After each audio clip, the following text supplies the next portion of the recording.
You have a great product, an awesome location, but you still have no foot traffic. Well, as small businesses, you can harness the power of PR to fully unleash the potential of your company. And joining us now is PR specialist and founder of MDPR, Matthew Dillon. Matthew, thank you so much for joining us. Miss Olivia, thank you for having me. Yes, so honored to have you here. Please, girl. The pleasure is all mine.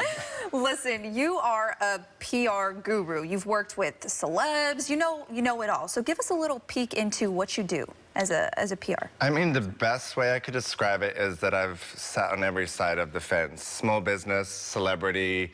I've seen highs, lows, being there at the beginning of small businesses and personalities starting their rise up, being there at the end when the rise falls down to try and get you back up. So it's like, I think I'm blessed in this position in my job because it literally is about reinvention. And I'm like, there's always a way to come back, go full circle again, and start over. So I think PR is like something for me that still gives me joy. I always say the minute it doesn't give me joy anymore, I don't know if anyone wants to follow me on social media because I got that chimpanzee that I play with too up in Miami. So I mean, yeah, there's so many facets to my life that, you know, I still thrive and love what I do, and I love helping people connect to other people, and I think that's the biggest joy that anyone in a job can ask for, really. Yeah, I agree. And I am the exact same way when it comes to relationship, that connection that you build with people. It's so special, and you do that a lot when it comes to PR. Now, when did you know, because you said you've been on both sides of the fence,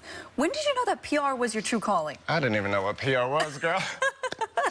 I think it's evolved. Yes. The very definition of what PR is for me is very, like, straight line. It is about connecting you to your viewer through telling a story. What is your story? What makes your story different to everybody else's, and how do we funnel that so we don't over-deliver a message, but we do it in segments, and we do it little sprays. So, I mean, God, I guess people say I was born with the gift of the gab and was able to kind of just deliver. So, but it's, you know, it's something that evolves, and it's like the concept of PR now these days is so broad that it's like, you got to be good at social media, you got to be doing the TikToking and the click-clacking and all that. I'm like, no. I keep it straight to the message. PR will always be about the human-to-human connection, whether you're watching it on TV, hearing it on radio, hearing somebody's story through reading about it, it's always going to be human to human. So I'm like, as long as I stay in that's what differentiates me, because all my crew is like big family. That's amazing. So you're bringing it back to the basics, pretty much. Completely. Details. It's all in those details. It's the small details. Yeah. Well, let's relate it directly to small businesses. There are so many small businesses here in the Bay Area, as I'm sure that you know. So what are some of the tips and tricks that you can provide to these small businesses to get their name out there and get a little bit of a following? I think one of the first steps, and I took a walk around this morning, the area where I'm staying, is in those details. It's not about having a fully fleshed out concept from the beginning. We have to hit this, we have to hit this, we have to hit this. You might have nobody come in, the foot traffic never be there after an opening. So it's about looking at what is your story, what makes your story uniquely different. An example I could give is a local coffee shop. Maybe that the roast that they have is something that stems from like a family member. Could be your mother, could be your father, it could be something that really is connective to a story. So for me, it's like really push that personal side of your business. Whatever your business is, shoe shining, clothing, whatever your point of reference is, it has to be looked at from within. Because everybody can do a purple shirt, but what if that purple shirt, the material sourced from somewhere unique? So it's really, I think, start in the details. Number one, that's the most important. Number two, and I actually saw an Instagram story that you said yesterday, in terms of community. So you talked about loving to use this platform to meet amazing people that share stories, but also you're talking to people on the other end of that camera that are like looking at you and like taking your information out and being like, oh, love that story, love this.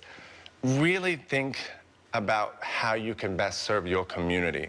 By that would mean, you know, maybe start your initial business concept with like a percentage of proceeds that can go back to somebody local within your local community, because that showing that good faith will really turn into people. You'd be surprised. People will be like, wow, this is somebody new. They want to be a part of this community. Yeah. And they will, you know, just 5% of earnings. It doesn't have to be a big, grand gesture. What it does is, though, show that you actually care. And people, everything starts community-based. The power of community is the biggest shifter in anything. If you can get a local community, I mean, if you can get the gay community, you can get that pink dollar, honey, you're good to go. Let's go, girl. You know what I mean? Yeah, so, of course. It's about connecting and showing that you're relatable. You know, people want to know that they can relate to you. People want to know that this is a person they can trust. And the only way to build trust is through relationship. You are so accurate in that description, because trust, and it doesn't matter. I want to trust that my barista in the morning is like, you know, is genuine. I want that connection to be, because it's all of these people that start that connection. So it's like from the minute you get your coffee in the morning and that person smiles at you, you have a ricochet into that person's day. So it's like, I think the totality of looking at small business is that you're a small business yourself. The day and age that we live in now, it doesn't always have to be brick and mortar. There's a lot of online stores. There's a lot of people that are branding themselves as small business. So for me, it's like, lead with authenticity. Don't be afraid to ask questions. Never. In anything. Never. That's a small business rule that I still apply. If I don't know the answer, I'm gonna let you know straight up from the onset, because I'm not, no. Ask questions, because through error, you can break through another level of understanding what business is. Because there's no 1 + 1 = 2 in business, as we know. Business is ever evolving. We've come out of a pandemic and then numbers go, you know, it's always evolving. So it's like, the biggest advice I could say is like, fight tooth and nail for what you believe in and your passion. Whether that's making the best coffee, whether that's designing the best piece of jewelry. If you really want it, fight for it. Go down in a blaze of glory if necessary. But you know what I mean? I think I'm passionate about what I do, and I'm scratchy, honey. I'll always go there. Yes, absolutely. Well, thank you so much, Matt, for joining us here on Live in the Bay and sharing tips that can be applied all throughout different areas of life. I appreciate it. Thank you for having me. Yeah, of course.